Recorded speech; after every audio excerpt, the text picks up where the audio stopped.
संसार में हर व्यक्ति चतुर्विध पुरुषार्थ के आश्रय में ही रहता है, धर्म, अर्थ, काम और मोक्ष। लेकिन जैसे ही वो प्रेम का आश्रित हो जाता है तो प्रेम का आश्रित व्यक्ति फिर धर्म का ध्यान नहीं रख पाता, अर्थ की इच्छा नहीं होती, कामनाएं भी उसकी विपरीत हो जाती और मोक्ष की कामना भी नहीं रहती। वृंदावन में धर्म, अर्थ, काम, मोक्ष चारों विपरीत हैं। पूरी दुनिया में जो धर्म है वो वृंदावन में नहीं चलता है। पूरी दुनिया में जो धर्म का स्वरूप है वो वृंदावन में नहीं है। जैसे कई उदाहरण हैं लेकिन कुछ दे दूं। पूरी दुनिया में जब सूर्य ग्रहण होता है, भारत में जब सूर्य ग्रहण होता है तो हर घर में नियम पालन किए जाते हैं, हर क्षेत्र में नियम पालन किए जाते हैं। हमारे वृंदावन में निधिवन में ऐसे तो कई जगह पालन किया जाता है जैसे, लेकिन आप निधिवन चले जाओ, तटीय स्थान चले जाओ, हमारे हरिदासियों के जहां जहां स्थान होंगे वहां पर सूर्य ग्रहण पर भंडारा होता है। जबकि ग्रहण में ना खाना चाहिए, ना पीना चाहिए, ना सोना चाहिए, कुछ नहीं करना चाहिए। पर वहां पर ग्रहण वो ग्रहण की तरह से नहीं है। सूर्य ग्रहण को ऐसा मानते हैं कि तप्त कंचन की तरह हमारी किशोरी जी, और आज उन पर श्याम सुंदर आ रहे हैं, ये सूर्य ग्रहण है। और चंद्र ग्रहण को मानते हैं कि आज किशोरी जी ठाकुर जी के ऊपर आ रही हैं, मतलब लीला में हावी हो रही हैं, लीला चल रही है और लीला में आज ठाकुर जी हावी हो रहे हैं तो सूर्य ग्रहण है। किशोरी जी हावी हो रही हैं तो चंद्र ग्रहण है। वहां पर भाव परिवर्तित है। पूरी देश दुनिया में एकादशी पर व्रत किया जाता है, व्रत ना भी किया जाए तो चावल तो नहीं खाते, पर हमारे हरिदासी हरिवंशियों में चकाचक माल पाते हैं एकादशी वाले दिन। क्यों? प्रेम प्रधान। तो पूरी दुनिया में जो धर्म है वो वृंदावन में जाकर के कई बार गौड़ हो जाता है, क्योंकि वहां प्रेम प्रधान है। प्रेम जब आ जाता है तो बाकी सब चीजें विश्राम हो जाती हैं। हरिराम व्यास जी जिन्होंने जुगल किशोर जी को प्रकट किया, ऐसे श्री हरिराम व्यास जी की बेटी का ब्याह था और अपनी बेटी के ब्याह में जितने ब्राह्मण आए, हरिराम व्यास जी अपनी बेटी के ब्याह से प्रसन्न नहीं थे। क्यों नहीं थे? कोई पिता अपने पुत्री के ब्याह से अप्रसन्न कैसे हो सकता है? लेकिन उनके मन में भाव था कि भाई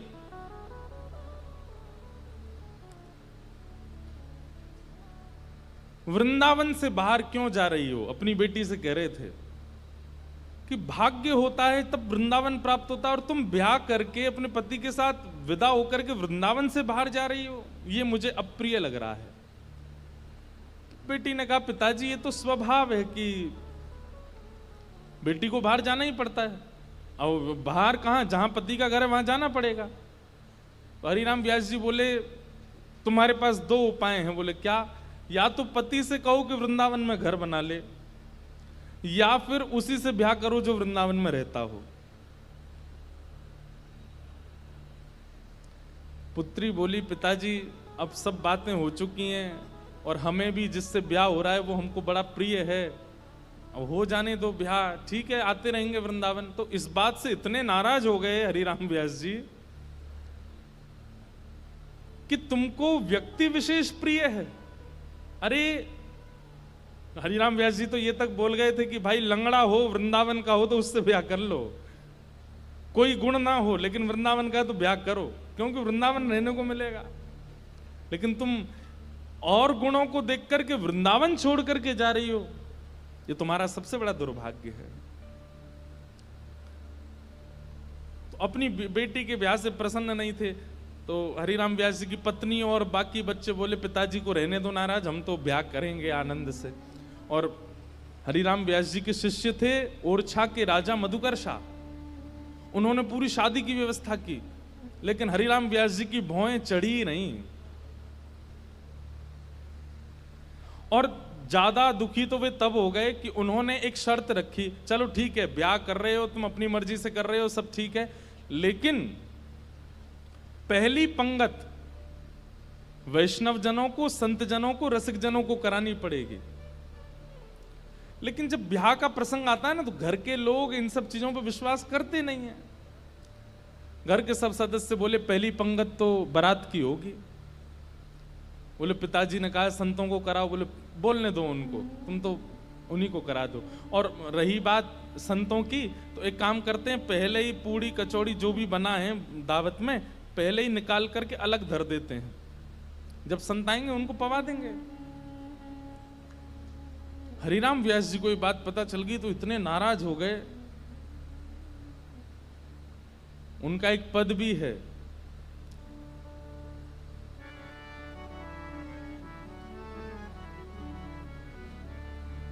संतन सौ अधिक समधि प्यारे। बोले संत इतने प्रिय नहीं है, वो समधि बहुत ज्यादा अच्छा लगता है, उसको तो गरम गरम खवा रहे हैं और संतों के लिए अलग निकाल दिया है। बड़े नाराज हुए। बोले संतों का अपमान कर रहे हो। बेटी बोली पिताजी मेरा ब्याह है, आप बिल्कुल खुश नहीं हो। बोले मुझे खुशी करानी है तो वृंदावन से बाहर मत जाओ। ब्राह्मण लोग आए जो ब्याह पढ़ा रहे थे, तो हरिराम व्यास जी बड़े विद्वान थे, तो ब्राह्मण आकर के बैठे, सबने बैठ करके हरिराम व्यास जी से वार्ता की। तो ब्राह्मण सब बोले व्यास जी कोई अच्छी बात सुनाओ।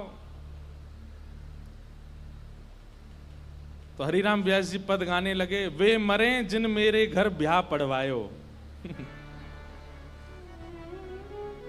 सारे ब्राह्मण बोले ऐसा मत कहो भगवान। बोले कि तुम भाग जाओ यहां से, या तो पुत्री को कहो कि वो वृंदावन छोड़ करके नहीं जाए, और यदि वो जाने का मन बना चुकी है तो वो सब मर जाएंगे जिन्होंने ब्याह पढ़ाया। ब्राह्मण तो घबरा गए। फिर अंत में मधुकर शाह जो राजा थे और छाके, उन्होंने हरिराम व्यास जी को प्रणाम किया। बोले मैं जिम्मेवारी लेता हूं, आपके दामाद और बेटी बाहर नहीं जाएंगे, मैं यहीं घर बनवा दूंगा, वो यहीं रहेंगे। तब हरिराम व्यास जी प्रसन्न हुए। मतलब हम संसारी लोग हैं, हमारे लिए कई बार रिश्ते नातेदार ज्यादा हो जाते हैं, ठाकुर जी से ज्यादा हो जाते हैं। हमारे लिए कई बार दिखावा ज्यादा हो जाता है, कई बार सब प्रदर्शन में हम लोग ज्यादा चले जाते हैं, हमारे लिए भक्ति भाव कहीं पीछे छूट जाता है। पर वृंदावन को भजने वाले के लिए ठाकुर जी प्रधान है और कुछ प्रधान नहीं है। इसलिए वहां धर्म प्रधान नहीं है, प्रेम प्रधान है। एक भगवान के परम भक्त थे, नारायण दास उनका नाम था। बहुत ध्यान से सुनना। नारायण दास जी को भी वृंदावन से बहुत प्रेम था, और वृंदावन का प्रेम उन पर ऐसा चढ़ा कि वो गोपी भाव में रहने लगे। और कैसा गोपी भाव? श्रृंगार कर लेते, बिंदी लगा लेते, मांग में सिंदूर भर लेते, बड़े बड़े केश कर लिए थे, पैरों में नूपुर पहनते, हाथों में चूड़ियां पहनते और लहंगा पहन करके और बढ़िया सुंदर श्रृंगार करके किसी के सामने नहीं जाते थे। अपने गोपाल जी उनको तैयार करके, उनका श्रृंगार करके उनका भोग लगा के उनके सामने नाचते थे, अपने ठाकुर जी के आगे, और किसी को नहीं दिखाते थे, बस अपने ठाकुर जी को दर्शन कराते थे। नाचते थे, गाते थे, रिझाते थे, और फिर नाचते नाचते फिर प्रसादी सिद्ध करते, प्रसादी सिद्ध करके फिर राजभोग करा देते, व्यारू करा देते, कलेऊ करा देते, ठाकुर जी के अष्टाम लीला करते, अष्टयाम भोग धराते। लेकिन नृत्य और गायन ये दो सेवा नहीं छोड़ते थे। लेकिन धीरे धीरे वैष्णवों ने उनको देखना, ढूंढना शुरू कर दिया। लोग उनकी कुटिया में जाने लगे, तो वैष्णवों को तो वो बैठने देते थे। बोले आप सब तो ठाकुर जी के समान हो, आपके सामने तो मैं नाच सकता हूं। सब लोग इधर देखो, ध्यान से, आवाज आ रही है हमारी? नृत्य कर रहे थे। नृत्य की ख्याति ऐसी हुई कि एक बार एक बहुत श्रेष्ठ नृत्य करने वाला व्यक्ति आया, और उसको किसी ने कहा कि भाई हमारे यहाँ एक साधु हैं, वो किसी के आगे नृत्य नहीं करते, ठाकुर जी का, एक बार उनके नृत्य देख लो आप। तो बहुत बड़े नृत्य करने वाले ने जब उनका नृत्य देखा तो वो बोला कि महाराज मैं बड़े बड़े दरबारों में जाकर के नृत्य करता हूं, ऐसा नृत्य मैंने आज तक नहीं देखा। सब लोगों ने कहा बोले भैया ये ठाकुर जी के लिए नृत्य करते हैं। लेकिन उस नृत्य करने वाले ने किसी बादशाह को खबर करा दी कि वृंदावन में एक महात्मा है, और बोले वो गोपी बनकर के अपने ठाकुर जी के आगे नृत्य करते हैं और गाते हुए नृत्य करते हैं। ऐसा नृत्य मैंने आज तक नहीं देखा। बादशाह के तो मन में आ गई कि मुझे उनका नृत्य देखना है, और प्राचीन काल के राजाओं के मन में आ जाए और वो ना मिले तो वो तो मारने तक आतुर हो जाते थे। उन्होंने अपने सैनिकों को भेज करके कहा कि आपको नृत्य करने के लिए बादशाह ने बुलाया है, या तो चलिए, और अगर आप इनकार करोगे तो आपकी कुटिया जला देंगे, आपके ठाकुर जी छीन लेंगे और फिर कभी नृत्य करने लायक बचोगे नहीं। ऐसी स्थिति पड़ गई। रोने लगे अपने ठाकुर जी के आगे, बोले नाथ मेरा नृत्य किसी और को रिझाने के लिए नहीं है, ये मैं कैसी स्थिति में आपने डाल दिया हूं। अगर जाता हूं तो मेरा नृत्य, मैं नृत्य को प्रसाद के रूप में प्रस्तुत करता हूं, वो झूठा हो जाएगा। कोई और अगर उसका आस्वादन करेगा तो वो फिर उच्छिष्ट हो जाएगा, और उच्छिष्ट वस्तु आपको कैसे पधराऊंगा दोबारा। और यदि नहीं जाता हूं तो कुटिया जला देंगे, आपको छीन लेंगे, राजा है ताकतवर है, उसके आगे मेरी चलेगी नहीं। रात भर रोते रहे अपने ठाकुर जी के आगे। इतने में ठाकुर जी स्वप्न में प्रकट हो गए, और स्वप्न में प्रकट होकर के ठाकुर जी बोले तुमको वहां नृत्य करने में दिक्कत क्या है। बोले मैं आपके सामने नृत्य करता हूं बस। तो बोले हमको ले चलो, हमें वहां बैठा देना, हमें देखते देखते नाच लेना, राजा को भूल जाना। तब वो कहते हैं, बोले कि महाराज वो स्थान आपके लायक नहीं है, वो राजा है, वो मांस भी खाता है, मदिरा भी पीता है, ना जाने कैसे कैसे उसके आचरण हैं, उसका स्थान कैसा है, वहां पर नृत्यांगनाएं आती हैं, ना जाने कैसे कैसे वहां पर व्यवहार होते हैं। वहां मैं अपने ठाकुर जी को लेके नहीं जाऊंगा। ये वैष्णव का स्वरूप होता है, वो अपने ठाकुर जी के आगे प्रदर्शन को आगे नहीं करता, वो अपने ठाकुर जी की सेवा के आगे एक बार को बड़े से बड़े उत्सवों का त्याग कर देगा, बड़े से बड़े उपाधियों का त्याग कर देगा, लेकिन अपने ठाकुर जी को ऐसे ही कहीं बेक नहीं देता है। बोले ये तो नहीं चलेगा, आपको लेके तो नहीं जाऊंगा मैं। तब भगवान बोले तो फिर नहीं जाओगे तो ये लोग तुम्हारे कुटिया उजाड़ देंगे। तो फिर वो बोला आप इतना भी नहीं कर सकते, तो फिर काय बात के भगवान, आज तक मैंने आपसे कुछ नहीं मांगा, लेकिन इसका समाधान बताओ मैं कैसे करूं। तब भगवान बोले देखो तुमने अपनी गली में तुलसी की माला पहनी है, और ये तुलसी मेरा ही स्वरूप है, तो तुम मुझे तो नहीं ले जाओगे, लेकिन ये तुलसी माला तो पहन के जाओगे। इनको तुम एक सिंहासन पर पधरा देना, और इनको मेरा ही रूप मान करके, मुझे अनुभव करके, मेरा आभास करके तुम वहां नृत्य कर देना। नृत्य भी हो जाएगा, मेरे सन्मुख भी हो जाएगा, और तुम्हारा बात भी बनी रहेगी। नारायण दास जी बोले भगवान पक्का ना ये तुलसी आपका ही? बोले पक्का 110% मेरा ही स्वरूप है, जाओ। नारायण दास जी गए और राजा के यहाँ जाकर के बोले महाराज मैंने गले में जो ये माला पहनी है बड़ी तुलसी की, इसके लिए मुझे एक आसन दे दो, मैं इनको पधरा करके फिर नाचूंगा, नहीं तो ये तो विक्षेप डालेंगे। पधरा करके आसन पर, और जैसे नृत्य करने लगे उनके मन में कदापि ये भाव नहीं आया कि ये तुलसी हैं, ये केवल माला हैं। यही सोचने लगे श्याम सुंदर हैं। श्याम सुंदर विचार करके जब घूमने लगे नृत्य करते करते, तो हर घूमने के बाद एक बार देखते, और जब द्रुत गति से घूमने लगे, चक्र लेने लगे, लेते लेते लेते उनको वहां तुलसी नहीं साक्षात सचल त्रिभंग लली श्याम सुंदर दिखने लगे। आज तक अपनी कुटिया में नृत्य किया था तो कभी ठाकुर जी ऐसे प्रत्यक्ष प्रकट नहीं हुए, लेकिन आज उस दरबार में ठाकुर जी प्रत्यक्ष प्रकट हो गए। क्यों? उनकी भावना से रीझ करके ठाकुर जी प्रकट हो गए, और जैसे ही ठाकुर जी प्रकट हुए वो चक्र लेते लेते लेते लेते लेते वहीं उन्होंने प्राण त्याग दिए और ठाकुर जी में विलीन हो गए। नारायण दास कहने का अभिप्राय क्या? वृंदावनियों को और वृंदावन भजने वालों को कई बार व्यवहार प्रधान नहीं होता उनके लिए। उनके लिए धर्म प्रधान नहीं है, उनके लिए अर्थ प्रधान नहीं है, उनके लिए काम प्रधान नहीं है, उनके लिए मोक्ष भी प्रधान नहीं है, उनके लिए केवल प्रेम प्रधान है। हमारे आप लोग जाएंगे तो आप क्या कहेंगे, कहां जा रहे हो? बोले बरसाने जा रहे हैं, राधा रानी का दर्शन करने। लेकिन अगर कोर ब्रजवासी से पूछोगे कहां जा रहे हो, बोले बरसानो जा रहे हैं लाडली जी को दर्शन करवे। क्या बोलेंगे? लाडली जी। क्यों? प्रेम प्रधान हो जाता है, वहां पर भगवत तत्व की बात नहीं करते।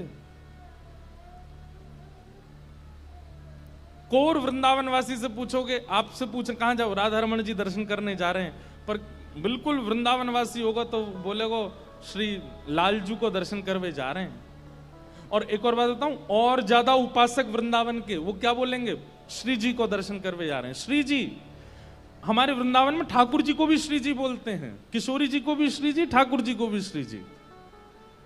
श्री जी बोलते हैं तो समझो युगल का नाम बोला गया है, अकेली किशोरी जी नहीं है श्री जी। श्री जी माने ठाकुर जी और किशोरी जी दोनों। श्री माने राधा रानी और जी कौन है? बोले लाल जी, श्री जी। वृंदावन में प्रेम प्रधान है, धर्म अर्थ काम और मोक्ष नहीं है। वेदव्यास जी महाराज को नारद जी महाराज यही बात समझा रहे हैं कि नारद जी, व्यास जी, आपने जितने भी ग्रंथ लिखे हैं सब में धर्म अर्थ काम और मोक्ष की प्रधानता बताई है, आपने अभी तक प्रेम की प्रधानता नहीं बताई, इसलिए आपका मन अशांत है। प्रेम की प्रधानता बताओ, प्रेम की प्रधानता करो। और वेदव्यास जी महाराज बोले प्रेम की प्रधानता में क्या कहूं मैं? तब नारद जी कहते हैं, न यद वचश्चित्रपदम हरेर्यशो जगत पवित्रम प्रगणित करहिचित् तद्वायुषम तीर्थमुशन्ति मानसा न यत्र हंसा निर्मत्य शिक्षय। आपने जितने भी ग्रंथ लिखे हैं उसमें ठाकुर जी के यश का वर्णन किया है, आपने ठाकुर जी के प्रभाव का वर्णन किया है, स्वभाव का नहीं। किसी कन्या के विवाह के लिए उसके परिवार वाले लड़का देखने गए और लड़का देख करके जब परिवार वाले आते हैं तो कन्या क्या पूछती है, कैसा लगा? तो परिवार वाले क्या बोले, बहुत अच्छा घर है, गाड़ी बहुत अच्छी है उनके पास, वो जॉब करता है, 1 लाख रुपए महीने कमाता है, हाइट भी उसकी अच्छी है, 6 फीट का है, कपड़े भी बहुत अच्छे पहनता है, थोड़ा सांवला है लेकिन वैसे सब कुछ अच्छा है, माँ बहुत अच्छी है, पिताजी। अरे मुझे ये बाह्य बातें क्यों बता रही हो, उसके बारे में बताओ ना, उसका आंतरिक गुण बताओ। बाह्य प्रभाव से प्रभावशाली व्यक्ति ही रीझते हैं, लेकिन प्रेमी व्यक्ति तो स्वभाव से रीझता, उसको प्रभाव की प्रधानता नहीं चाहिए होती है। प्रेम तो स्वभाव से होता है, प्रभाव से नहीं। प्रभाव से आसक्ति होती है और स्वभाव से प्रेम होता है। समझ रहे हैं हमारी बात को? अगर आपको किसी से प्रेम है और कहीं ना कहीं उसका प्रभाव आपको आकर्षित कर रहा है तो उसको प्रेम नहीं, उसको आकर्षण कहते हैं। प्रेम तो स्वभाव से होता है। और एक और बात कहें, जहां प्रेम होता है ना, वहां स्वभाव कैसा भी हो वो प्रिय लगता है, अच्छा लगता है। अब भाई दुनिया की माताओं के बालक होते हैं, किसी के सुंदर होते हैं, किसी के मोटे होते हैं, किसी के पतले होते हैं, किसी के छोटे से होते हैं, किसी, लेकिन माँ को अपना बालक जैसा भी अच्छा लगता है, चाहे वो काला है, चाहे वो गोरा है, मोटा है, छोटा है, पतला है, सूखा है, बीमार है, ठीक है, लेकिन माँ को वो प्रिय ही लगता है, क्योंकि उसका प्रभाव, उसका बाह्य रूप माँ को आकर्षित नहीं करता। माँ का हृदय जुड़ा होता है बालक से। ठीक वैसे ही हे व्यास जी महाराज, आपने जितने भी ग्रंथ लिखे हैं उनमें प्रभाव का वर्णन किया है, और प्रभाव से आसक्त करने वाले लोग तो रीझ जाएंगे, लेकिन प्रेमी लोग नहीं रीझ पाएंगे। आपने जितने भी ग्रंथ लिखे हैं, इन ग्रंथों को सुन करके, पढ़ करके कामनाओं की पूर्ति करने वाले लोग रीझ जाएंगे, यज्ञ अनुष्ठान करने वाले लोग रीझ जाएंगे, फल की प्राप्ति करने वाले लोग रीझ जाएंगे। लेकिन जिनका जीवन धन केवल प्रेम है, वो कैसे रीझेंगे? उनके लिए तो आपको स्वभाव बताना पड़ेगा ठाकुर जी का।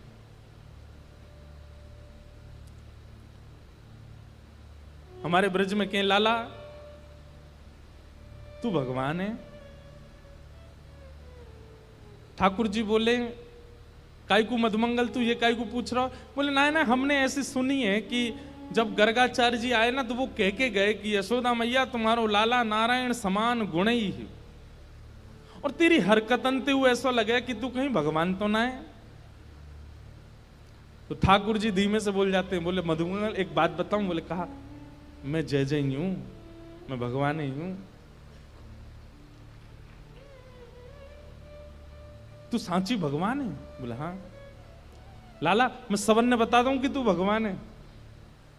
ठाकुर जी बोले हाँ बताया। मधुमंगल गयो, सबरे सखान में हल्ला मचाया। बोले तुम्हें एक बात बताऊं? बोले कहा, हमारो जो लाला है ना, बोले हाँ जो भगवान है। ये बात सुन के आधे तो हंसने लगे और आधे छड़ी लेकर के बोले दिखाइयो ने कहां तेरो भगवान। ठाकुर जी निकल के आए कुंज से, आज बड़ी अदा से निकल के आए। ए मधुमंगल सीताम प्रणाम करो, हम भगवान हैं। नहीं मानते, नहीं स्वीकार करते। एक दिन ऐसी लीला भागवत में आती है कि एक बार जागरण हुआ, ब्रज में जागरण कराया नंद बाबा ने। रात भर जागरण का मतलब केवल माता की चौकी नहीं होता। जागरण का मतलब केवल वो नहीं होता। जागरण का मतलब है पूरी रात जग करके अपने इष्ट का स्मरण करना, वो जागरण है।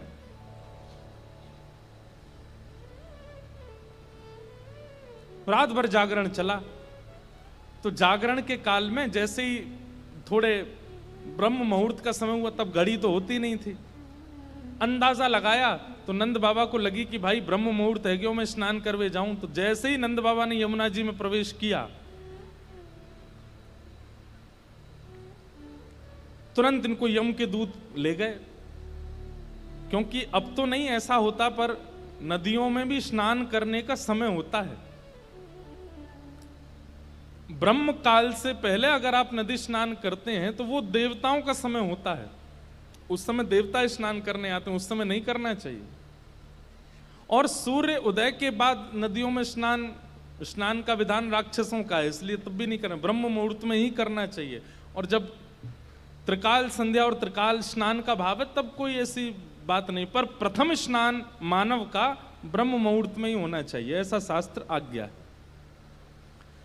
तो नंद बाबा देव काल में चले गए और जैसे ही नदी में स्नान करने पहुंचे तो गंधर्वजन इनको पकड़ के ले गए। जब नंद बाबा बहुत देर तक नहीं आए तो सबने जाके ठाकुर जी से कही। तो ठाकुर जी गए और ठाकुर जी ने यमुना जी में प्रवेश करके गंधर्व लोक में जाकर के नंद बाबा को वहां से छुड़ाया और वापस लेकर के आए। तो जैसे ही नंद बाबा वापस आए तो सब ब्रजवासियों ने घेर लिया। सब लोग इधर देखो। सब ब्रजवासी बोले, बाबा तुम कहां चले गए?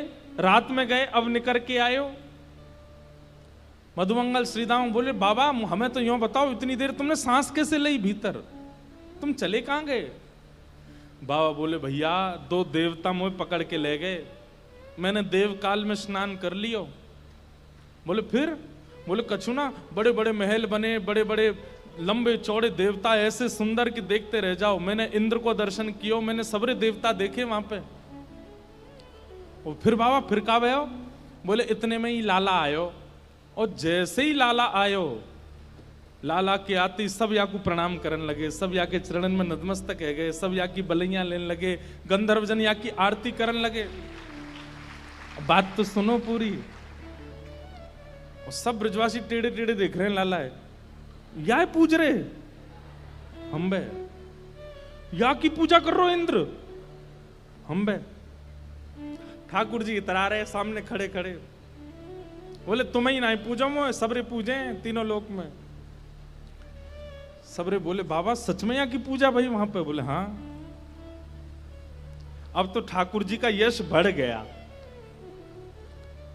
अब तो महाराज निमंत्रण आने लगे घर घर से, लाला हमारे घर भोजन करवे आ जाइयो, हमारे घर सोवे आ जाइयो, हमारे घर शरबत पीवे आ जाइयो, छाछ पीवे। अब ठाकुर जी तो मधुमंगल सीतामा से कह रहे हैं, आज की भाषा में कहें तो अपॉइंटमेंट लेते जाओ कहां कहां जाना है। ठाकुर जी का यश हो गया इतना वृंदावन में कि भैया या तो देवता भी जाने। एक दिन सब ब्रजवासियों ने कही, लाला तू सांची भगवान है, तू सांची बता दे, सौगंध खा के तू सांची भगवान है। ठाकुर जी बोले, अगर मैंने बता दिया कि मैं भगवान हूं तो आप क्या करोगे, पूजोगे मुझे? लाला पूजेंगे तो ना है भाई, तो तू भूल जा,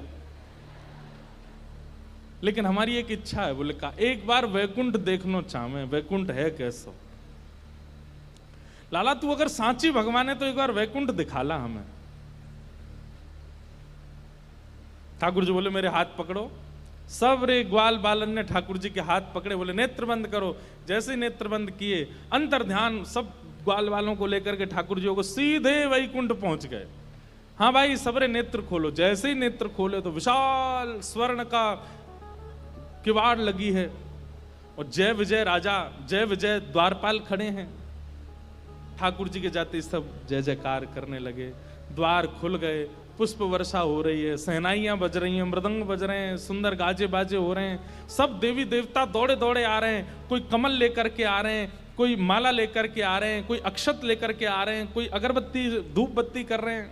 ठाकुर जी की जय जयकार हो रही है। मधुमंगल श्री दामा सबरे बोले, लाला ने परिचय तो करा दे। ठाकुर जी बोले, देख वो सामने खड़ो तुम्हारो इंद्र, जाए तुम इतने सालन से पूज रहे, वो खड़ो इंद्र। बोले लाला ये इंद्र है? बोले हाँ। या कि हाथी पे हमें बैठा दे एक बार।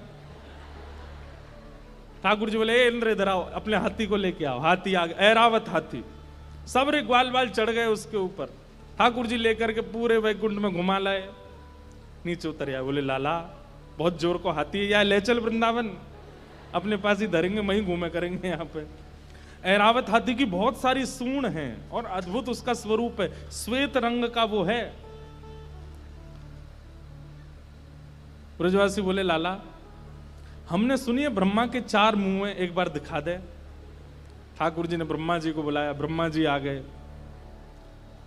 ब्रह्मा जी जैसे ही आए तो मधुमंगल श्रीदामा जाके स्पर्श करके उनके मुख देख रहे हैं, सच्ची के हैं कि नकली हैं। लाला ये तो सांची है। सब जगह ठाकुर जी ने घुमाया, जिस देवी देवता से मिलना चाहते थे सबको प्रकट कर दिया। सुंदर प्रसाद पाया, सुंदर सब जगह घूमे ठाकुर जी को लेके, नदियों में, तालाबों में, पशु पक्षी सब देखा। वैकुंठ का एक एक कोना ठाकुर जी के साथ देखा। सब जगह घूम करके ब्रजवासी थक गए। थक करके बोले, लाला अब चल वृंदावन चल, अब ले चल हमें। ठाकुर जी बोले, भैया सुनो, तुम सबके लिए कक्ष खुलवा दिए हैं और वैकुंठ का नियम है, मैं बताना भूल गया था कि यहां एक बार आने के बाद फिर यहां से जाता नहीं है कोई भी। अब तुम सब यहीं वैकुंठ में रहो, क्या बुराई है? ये उर्वशी गंधर्व सब लोग तुम्हारी सेवा में रहेंगे, देवी देवता। अरे तू जब कहेगा इंद्र आ जाएगा, ब्रह्मा आ जाएगा, सब तुम्हारी सेवा में रहेंगे, यहीं बैठे रहो। अब ये सुनते ही ब्रजवासी तो रोने लगे, ठाकुर जी के चरणन में गिर गए। बोले, लाला तू हमारे प्राण मांग ले, तू जो कहेगो हम तो दे देंगे। तू कहेगो आज के बाद हम तो जय जय मान के रोज तेरी आरती पूजा करेंगे, लेकिन हमें वापस वृंदावन ले चल, हम वैकुंठ में ना रह सके। हमें तो वृंदावन ही प्रिय है लाला। ठाकुर जी के नेत्र सजल हो गए। सब देवी देवताओं को दिखाते हुए ठाकुर जी बोले, तुम लोगों को आश्चर्य होता है कि भगवान इन ब्रजवासियों से इतना प्रेम क्यों करते हैं। देखो, दीयमान न ग्रहणंती, ये भक्ति की वो स्थिति है कि मैं वैकुंठ देने को बैठा हूं, लेकिन इनको नहीं चाहिए। क्यों? वृंदावन प्रिय है, यमुना जी प्रिय हैं, गोवर्धन प्रिय है। अरे ठाकुर जी ज्यादा दूर नहीं, मथुरा गए थे, 6 किलोमीटर है वृंदावन से, एक भी ब्रजवासी नहीं गया। जबकि प्राण बसते हैं श्री कृष्ण में, अपने प्राण श्री कृष्ण को जाने देंगे, लेकिन स्वयं वृंदावन छोड़ करके नहीं जा सकते। इतना प्रेम वृंदावन से ब्रजवासी करते हैं। तभी तो गोपियां गोपी गीत में सबसे पहला शब्द ही यही कहती हैं, जयति तेधिकम जन्मना ब्रजः श्रयत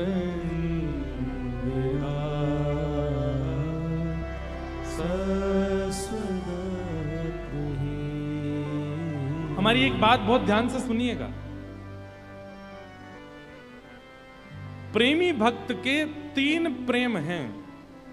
जब वो 3 प्रेमों में निपुण हो जाता है ना, जब चौथा प्रेम ठाकुर जी उसको देते हैं। सबसे पहला नाम के प्रति प्रेम।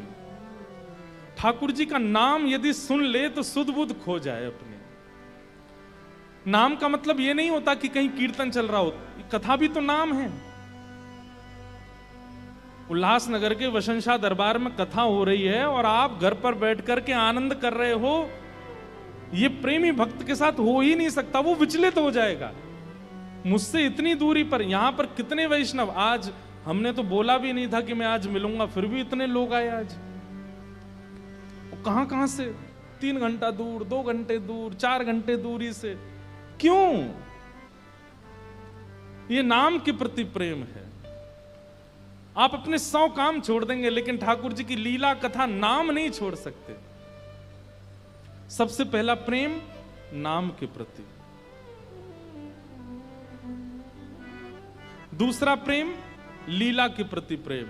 मतलब जैसे ही कोई लीला सुनाई जाती, अभी हमने ये वैकुंठ दर्शन लीला सुनाई, तो ये लीला सुनते ही नेत्र बंद हो गए, वो प्रत्यक्ष दिखने लगा। ठाकुर जी कैसे जा रहे हैं, मधुमंगल ने कैसे हाथ पकड़ा होगा, इंद्र के ऐरावत हाथी पर कैसे बैठे होंगे, और फिर वापस ब्रज आने के लिए कैसे रोने लगे होंगे सब ब्रजवासी। ये लीला तुरंत मन में स्फुरित होने लग जाए। ये लीला के प्रति प्रेम, नाम के प्रति प्रेम, लीला के प्रति प्रेम और धाम के प्रति प्रेम। कोई कह दे कि मैं वृंदावन जा रहा हूं तो उसके प्रति ऐसी भावना आने लग जाए, कितना सौभाग्यशाली वृंदावन जा रहा है। कोई कह दे कि मैं वृंदावन से आ रहा हूं तो उसके प्रति ये बात होने लग जाए कि इसके मोतियों से आरती उतार लूं, वृंदावन से आया है।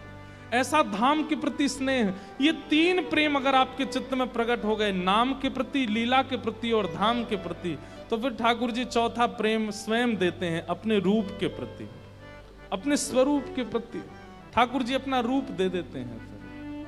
रूप के प्रति प्रेम मतलब अपने आप को प्रकट कर देते हैं आपके सामने।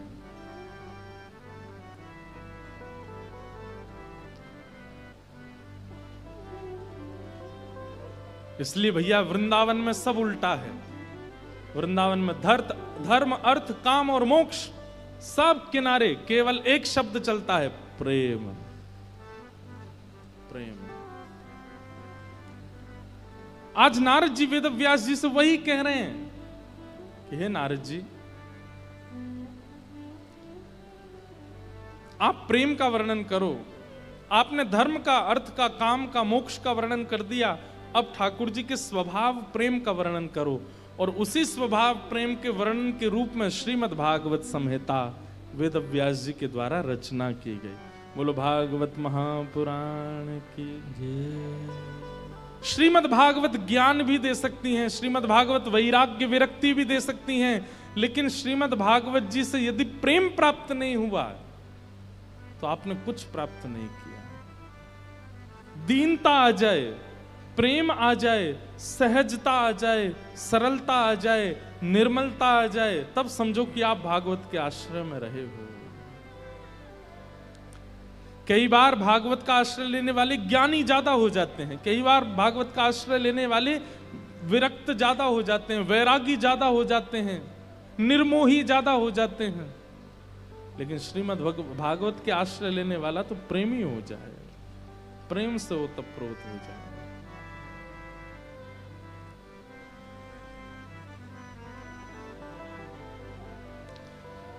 वेद व्यास जी महाराज ने भागवत की रचना की और श्रीमद् भागवत की रचना के बाद मन में विचार किया कि अब ये भागवत की कथा घर घर जन जन तक कैसे पहुंचाऊं। तब अपने पुत्र श्री सुखदेव जी को श्रीमद् भागवत जी का ज्ञान प्रदान किया कि यम प्रव्रजंतम अनुपेत अपेत कृत्यम द्वैपायनो विरह कातर्या जुहाव पुत्रेति तन्मयतया तर्वोऽभिनेदु तम सर्वभूत हृदयं मुनिमानतोऽस्मि। हमारे वृंदावन में ना, पता नहीं आज वृंदावन ही वृंदावन आ रहा है मन में ज्यादा। हमारे वृंदावन के विषय में गौड़िया वैष्णव संप्रदाय के ग्रंथ में ऐसा वर्णन करते हैं कि वृंदावन विपरीत है। यहां पर ना का मतलब हां है और यहां पे हां का मतलब ना है। और उस विषय में कहते हुए कहते हैं कि ठाकुर जी ने गोपियों को वंशी नाद करके रास में बुलाया, और जब गोपियां आ गईं, सब कुछ छोड़ छाड़ के आ गईं, तो ठाकुर जी क्या कहते हैं? स्वागतम वो महाभाग प्रियम किम करवाणिव ब्रजस्यानामयम कश्चित ब्रूतागमन कारणम। स्वयं वंशी नाद करके ठाकुर जी गोपियों को बुलाते हैं और एक दिन चीर हरण करके ठाकुर जी निमंत्रण देते हैं कि मैं रास पूर्णिमा पर, यानी कि शरद पूर्णिमा पे आपसे मिलूंगा, आमंत्रण देते हैं। और जब गोपियां सब छोड़ छाड़ करके भग आती हैं, और फिर क्या कह रहे हैं? ब्रूतागमन कारणम, अपने आने का कारण बताओ। गोपियां कहती हैं हमें तुम्हारी बातें समझ नहीं आती श्री कृष्ण। तुम हां बोलते हो तो उसका मतलब ना होता है, और ना बोलते हो तो उसका मतलब हां होता है। मतलब हमको बुलाया और आज जब हम आ गए तो कह रहे हो कि अपने आने का कारण बताओ। ओहो, इतनी रात को परपुरुष से मिलना नहीं चाहिए, जाओ जाओ अपने अपने घर को चली जाओ। गोपियां कहती हैं तब तुमने बुलाया, अब हम आ गई, अब तुम मना कर रहे हो। अब तुम मना कर रहे हो तो इसको हम हां माने कि ना माने? वृंदावन भैया समझ में आने वाली वस्तु नहीं है। ठाकुर जी बोले कोई गुरु बुलावे, कोई व्यक्ति बुलावे, कोई पुरुष बुलावे, कोई महापुरुष बुलावे तो जाना चाहिए। वंशी की बात में आ गई तुम, इस वंशी के स्वर को तुमने बुलावा समझ लिया। लेकिन हमारी ब्रज की गोपियां भी बड़ी चतुर हो गई हैं। गोपियां कहती हैं ठाकुर जी हमारी बात सुनो। बोले क्या? पूरा विश्व ब्रह्मा की आज्ञा मानता है। ब्रह्मा के कितने मुख हैं? 4। और हम तो उसके मुख, उसकी बात मान करके आई हैं जिसमें सप्तमुख हैं, जिसके 7 मुख हैं। अरे ये वंशी तो ब्रह्मा से भी श्रेष्ठ है, इसके 7 मुंह हैं, इसकी बात हम क्यों ना माने? हम तो इसकी बात मान करके आएंगे। 6 स्वर के छिद्र हैं और एक फूंक का छिद्र है। कितने छिद्र हो गए? 7। मतलब 7 मुख हैं। गोपियां कहती हैं दुनिया ब्रह्मा की बात मानती है क्योंकि उसके 4 मुंह हैं, हम तो उसकी बात मान के आए जिसके 7 मुंह हैं। हमने क्या गलत किया? ठाकुर जी को शांत कर देती हैं गोपियां। वृंदावन को समझना सामान्य बात नहीं है। वृंदावन में ना का मतलब हां है, हां का मतलब ना है। वृंदावन में अच्छा का मतलब बुरा है, बुरा का मतलब अच्छा है। अरे गोपियां परब्रह्म परमात्मा को क्या कहती हैं? कितव। कितव का मतलब क्या होता है? कपटी।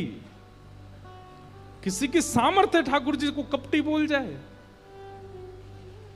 देवताओं ने जाकर के ठाकुर जी से कहा हम आपकी इतनी आराधना करते हैं, इतनी सेवा करते हैं, सुंदर वेद मंत्रों से उच्चारण करते हैं, आप तब भी प्रसन्न नहीं होते, और ये गोपियां गोपी गीत में आपको कितव कहती हैं और आप प्रकट हो जाते हो।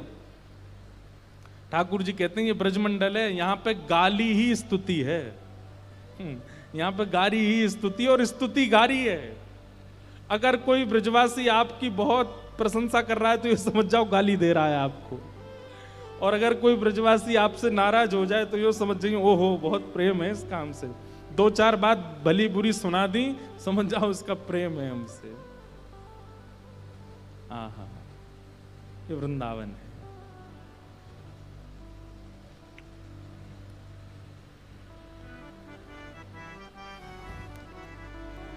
एक बार रहीम जी का नाम सुना? रहीम दास, जिनके दोहे हैं रहीमन दागा प्रेम का मत तोड़ो चटकाए। जोड़े से फिर ना जुड़े, जुड़े गांठ पड़ जाए। तो एक बार रहीमदास जी गोवर्धन में श्रीनाथ जी का दर्शन करने गए। एक तो अल्हड़ भेष में रहते थे, ऊपर से इनके किसी कारण से इनको मंदिर में नहीं घुसने दिया, और जैसे ये मंदिर में घुसने लगे तो लोगों ने इनको धक्का दे दिया। कहां घुसे चले जा रहे हो, यहां पर विजातियों का प्रवेश नहीं है और तुम्हारे जैसों का तो बिल्कुल प्रवेश नहीं है।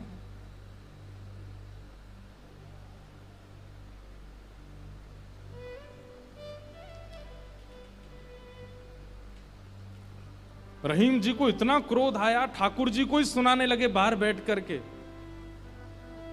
बोले आप कैसे परमात्मा हो, कैसे स्वामी हो, कैसे भगवान हो? इतनी दूर से मैं चल करके आया और आप मुझे दर्शन नहीं दे रहे हो, लोगों के द्वारा मुझे बाहर करवा रहे हो। इतने क्रोध में आ गए श्री रहीम जी। ठाकुर जी भीतर खड़े खड़े उनको पसीना आने लगा, बाहर खड़े खड़े रहीम जी गुस्सा कर रहे हैं। गुसाई जी भोग लेकर के गए, पर्दा जैसे किया, ठाकुर जी बोले हमको नहीं पाना। ठाकुर जी कुछ और बना के ले आऊं, ठाकुर जी बोले हमको वो भी नहीं पाना। गुसाई जी को लगा ठाकुर जी बहुत नाराज हैं, 56 भोग बनाओ। 56 भोग लेकर के गए, ठाकुर जी बोले बिल्कुल नहीं पाना, हमारा मन नहीं है। स्पष्ट ठाकुर जी बता भी नहीं रहे कि बात क्या है, लेकिन जो जो गुसाई जी प्रस्तुत कर रहे हैं सबके लिए मना करते जा रहे हैं, मुझे नहीं पाना। अंत में गुसाई जी ने कहा, बोले जय जय, कोई अपराध बना हमसे? ठाकुर जी मुंह फुला के बैठे हैं, कुछ नहीं बोले। बोले मैं क्यों बताऊं? गुसाई जी समझ गए, बोले कि ओहो कोई अपराध ही बना है। तुरंत सबको बुलाया, बोले भैया आज किसी का अपमान किया, किसी का अपराध किया, कुछ हुआ था क्या दिन भर में? तब द्वारपालों ने बताया, बोले महाराज आज एक आया था, वो विजातीय था, उसके वस्त्र भी अच्छे नहीं थे, वो देखने में भी अजीब सा लगा, हमको लगा मंदिर में जाके उपद्रव करेगा, इसलिए हमने घुसने नहीं दिया, हमने उसको निकाल दिया। गुसाई जी समझ गए, बोले ओहो उसी के लिए ठाकुर जी ऐसे हो रहे हैं। वो निश्चित ही ठाकुर जी का कोई परम भक्त है, और उसको ठाकुर जी, वो ठाकुर जी का दर्शन करने नहीं आया था, ठाकुर जी ने उसको देखने के लिए बुलाया था, ठाकुर जी देखना चाहते थे, और तुमने उसको यहां से बाहर कर दिया। अब एक काम करो, बोले क्या? सुंदर प्रसाद बनाओ, प्रसाद बना करके सिद्ध करके, वो यहीं कहीं बैठे होंगे, ज्यादा दूर गए नहीं होंगे, उनको लेके आओ। मंदिर में प्रसाद सिद्ध हो रहा था रहीम जी को प्रसन्न करने के लिए, लेकिन ठाकुर जी इतने व्याकुल हो गए, बोले अभी तो चूल्हा जलाएंगे, कढ़ाई धरेंगे, तब कुछ बनाएंगे, तब तक रहीम जी वृंदावन पहुंच जाएंगे। इतने में ठाकुर जी ने क्या किया, ठाकुर जी के सामने जो सोने की थाल में प्रसाद रखा था, ठाकुर जी ने वो थाल उठाया बड़ा सा और अपने कंधे पर रखा, खुद ही चले गए, स्वयं ही चले गए। यहां रहीम जी गोविंद कुंड पर बैठे थे, खूब गुस्सा हो रहे थे, ठाकुर जी को भली बुरी सुना रहे थे। लेकिन जैसे ही देखा गिरिराज पर्वत से उतरते हुए श्याम सुंदर आ रहे हैं, और झांकी कैसी है, कटिकाचनी पहनी है, मोरपुच्छ पहना है, जो स्वरूप ठाकुर जी का ऐसा रहता है, हाथ में वंशी लेकर के, और ठाकुर जी यहाँ कंधे पर विशाल थाल लेकर के ऐसे उसको संभालते हुए ठाकुर जी आ रहे हैं। आहा, रहीम जी के लिए रहीम दास जी ने उसी समय ठाकुर जी की छवि का वर्णन किया, बहुत सुंदर। क्या वर्णन करते हैं, कैसे लग रहे हैं श्याम सुंदर? आहा,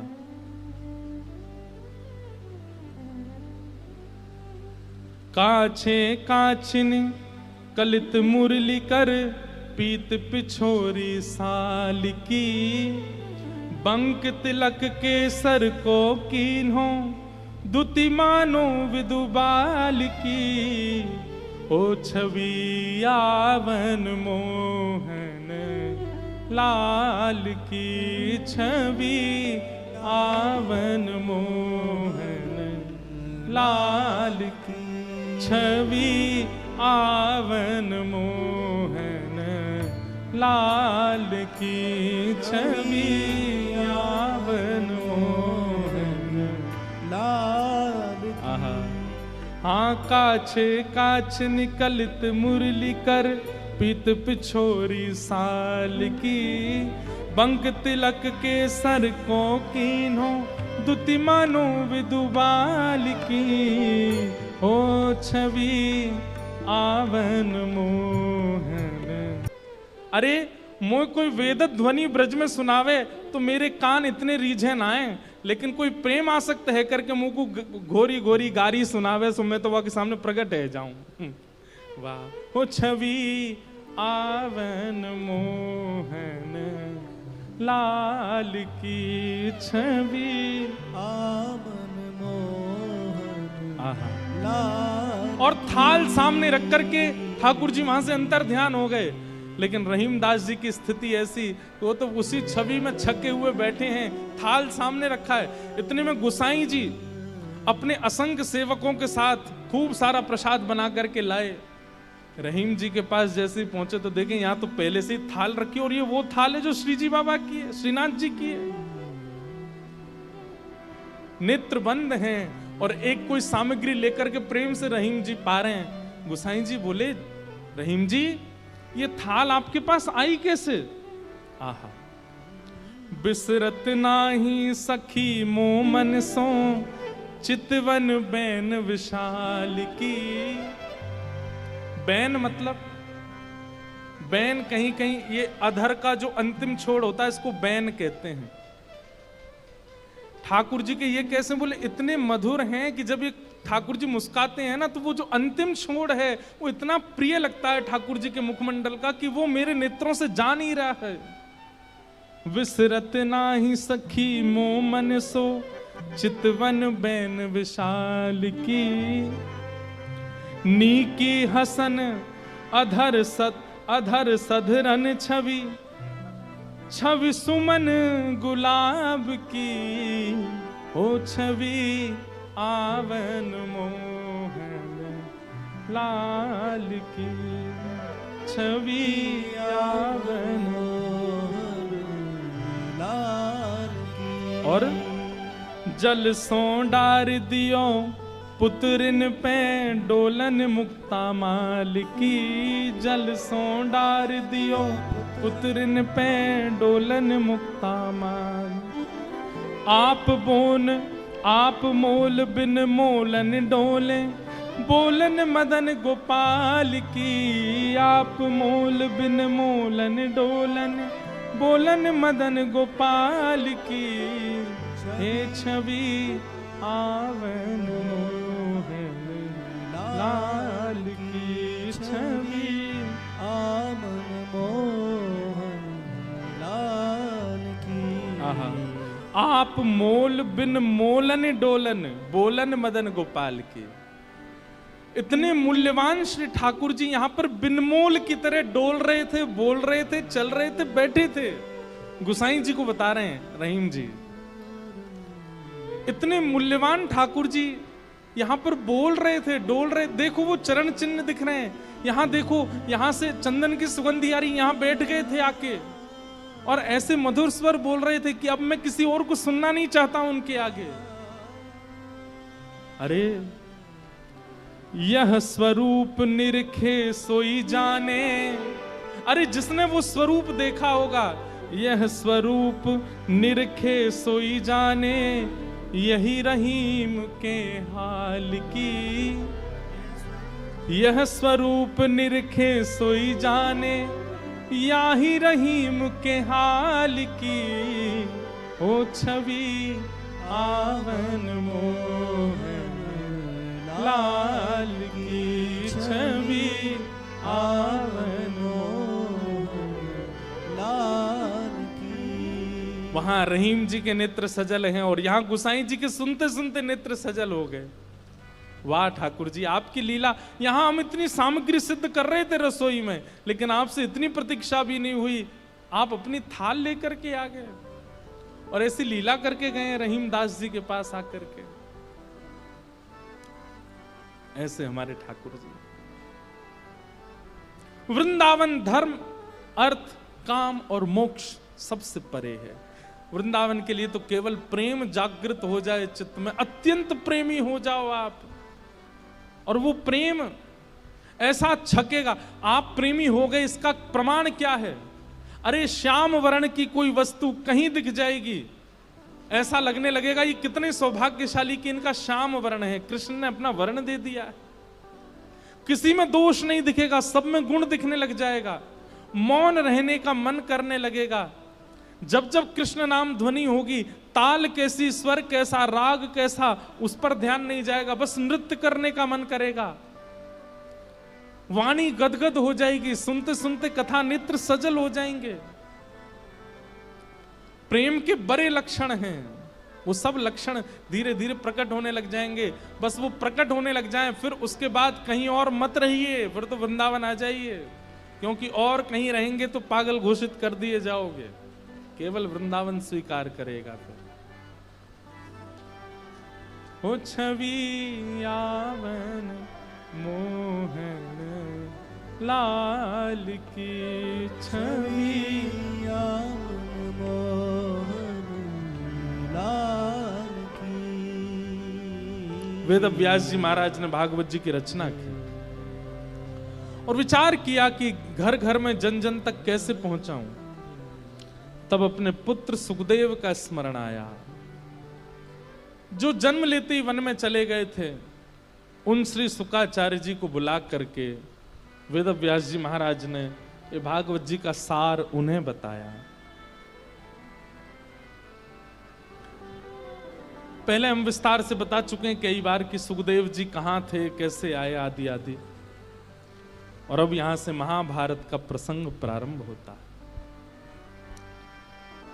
यदा मृधे कौरव संजयानां वीरे स्वथो वी